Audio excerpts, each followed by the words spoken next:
Unfortunately, my video stopped. I got a phone call. So the vacuum breaker might need to be replaced because it's frozen here, and there's some corrosion here, oxidation buildup, calcium buildup. That's basically because probably there was a leak, and maybe it's a pinhole, and now it's not leaking, but it will need to be repaired. So we have this is called fluorescence at the bottom of the stem wall, and normally what happens is you get water or moisture behind the concrete and the paint, and then it reacts with the silica of the concrete, and that's pretty normal. It's usually on the surface, so it's not a structural problem. So that is that. We have a little bit of a stucco damage right here on this one, and there's a little bit of stucco damage here as well. So that would need to be caulked and repaired. There's a little bit of a leak, a small leak right here on the on the filter, probably coming from here, from these glands. The pump motor gets really hot, so we might need to take a look at that. So that right here gets hot. When it has bubbles like this, that means that there might be an air gap, or the gaskets might need to be replaced. It used to have a salt system, but you can tell right here the salt system is no longer on, and that's the cell. It's no longer connected. As I go around this, underneath this rock is an automatic manifold that controls the pop-up system. You have a pop-up system where it pushes all the dust to the end of the pool, and then the filter picks it up. It looks like you're missing one pop-up, and they might need to be adjusted. This is really beautiful to have these exterior lights. However, you can't really have them running over the swimming pool for obvious reasons. So here are the AC units, and I'm going to try to show you here also the nameplates. It has the information and the brand. The brand is Goodman, and that's that one. And then there's another one here, Goodman. Goodman is somewhere in the middle of the road when it comes to air conditioning. It's not the worst, it's not the greatest, but it's not bad. Again, it's the original unit, and it's giving us really good temperature. Some of these column caps are loose, and we can see it like this. I labeled them with an X, so basically they could be repaired with epoxy. The deck only has one crack right here that I saw, small crack. Inside the pool, there's no cracks that I saw, so that it's in good shape. So we're gonna continue here through the house, because the gate is kind of hard to open right now because of the swimming pool gates. So we're gonna go through here and get to the front yard, and then we'll do the backyard. So as I continue right here, unfortunately I cannot hit pause, so I will continue. So continue with the exterior. So coming down this way, and these are the clean outs. And my suggestion is that they could be lowered a little bit because they're too high, and they will become a trip hazard. There's a little bit more of the efflorescence that I explained on the other side. So again, there's not a structural problem. It's just that the paint looks like it's, comes off. A little bit of crack on the stem wall right here, but again, that is not technically considered a structural problem because it's on the exterior. So as I go around this way, around the perimeter, the weather strip right here is damaged, but not the whole thing, just this small piece right here at the bottom of the garage door opener. The garage door opener might need some lubrication. Okay, this is another vacuum breaker here. Again, it's frozen, or you cannot really shut it off. So it could be probably repaired, like I said, if you spray it with WD-40 or anything that eats away corrosion, and you could try to work on it very slowly, or they could be replaced. This whole assembly, get it from Home Depot, Lowe's for about 130 bucks a max. This has an internal anti-siphon valve, so you don't need to put one in here. So you have gas. The gas is for the furnace and also for the stove. This is the irrigation system. Irrigation system are outside the scope of inspection.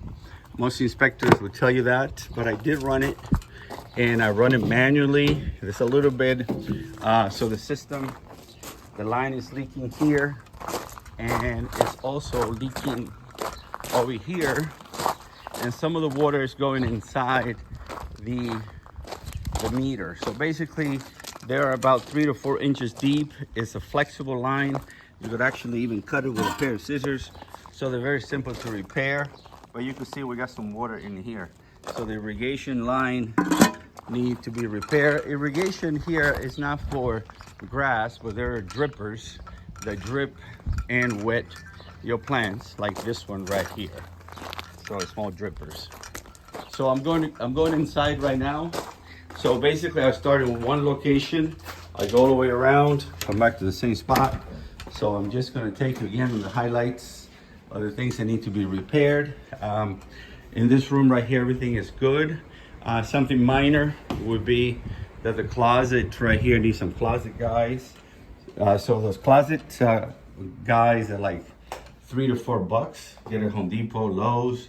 No problem with the water here. The only thing is that the knob right here is hard to operate for the faucet here in this bathroom, and also the holder for the shower would need to be fastened, and the diverter, when you open this up, it doesn't there's some water that still comes out, so it's not it needs to be adjusted, so not all the water gets diverted to the top. So like I said, I go all the way around, I check all the outlets to make sure that they have power. And for that, I use this. It's a wireless tester. It tells me like this, if we have a problem with the outlets. So no problem with any of the outlets. I also check for GFCI, that's for ground fault circuit interrupter. So I check all those, and I check it with this. So if your hands are wet and you're in the kitchen, it's supposed to be anything that is 6 feet or less from the water source. You're supposed to trip, so we're gonna trip it. You will hear it probably over here. So you heard it over here, so you have to come here and reset it, okay? I checked all your appliances. You have upper and lower oven that works. When I came in, I put this on, just washed it with water, because we're not allowed to put soap in these. So the soap dispenser was closed. Now it's open, so that means he did his cycle properly. It's a little bit of a corrosion underneath the sink. One of the valves inside here, you probably can see a little bit of corrosion in there. So that, it's on the outside, it can be repaired. You have a filtration system, and inside the garage, you have a softener for the whole house. So let's go in the garage now, and I'll show you a couple of things here in the garage. Value, not really much going on here, but the garage door opener needs a little bit of lubrication, as you can hear. Then here's the softener. Okay, it looks like they replaced the hot water heater. Have a little bit of damage on the pedestal or the drywall, probably from previous hot water heater.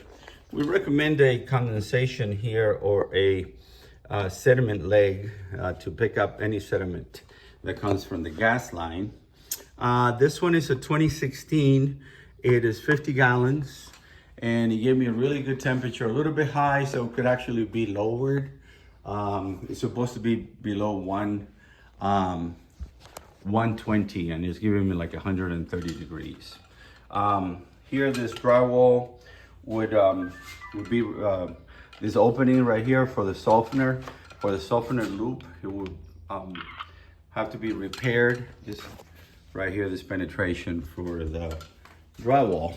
Okay, So the garage door opens and closes automatically.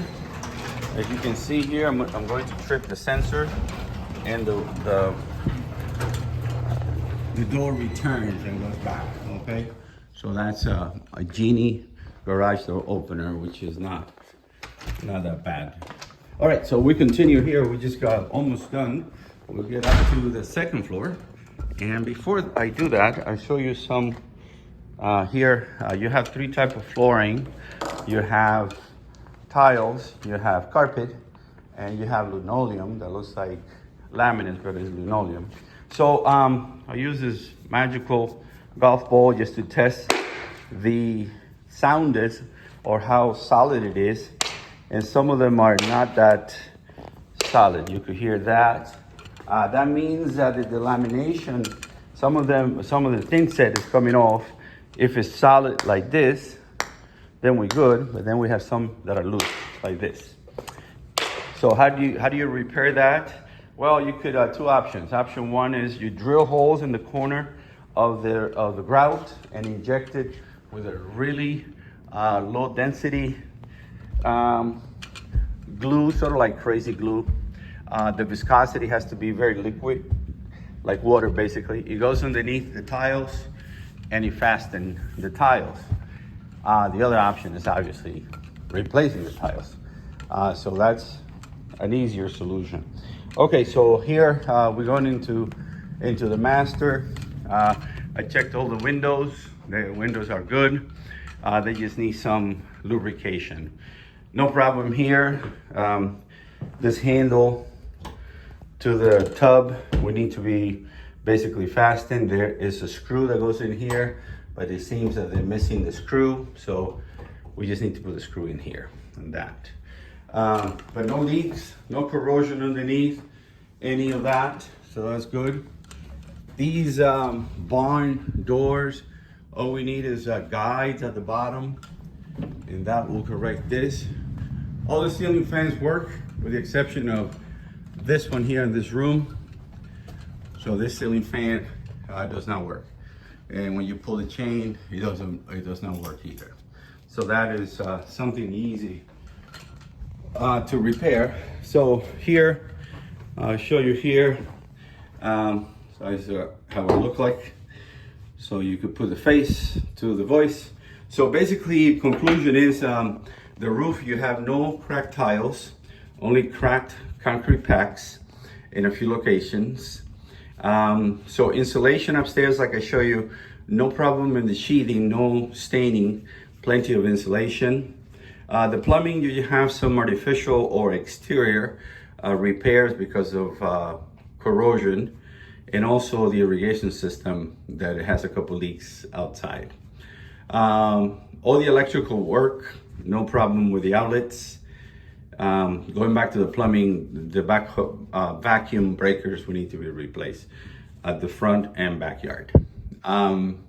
Structurally speaking, you don't have there's no cracks on the doors or door frames or the walls or the window frames. So that's an indication that the foundation is in good shape. No staining or cracks on the ceilings, and that's also a good sign. All right, so basically I will send this report and it will have everything that I'm saying here with pictures and descriptions. And if you have any questions, feel free to call me. Thanks, bye-bye.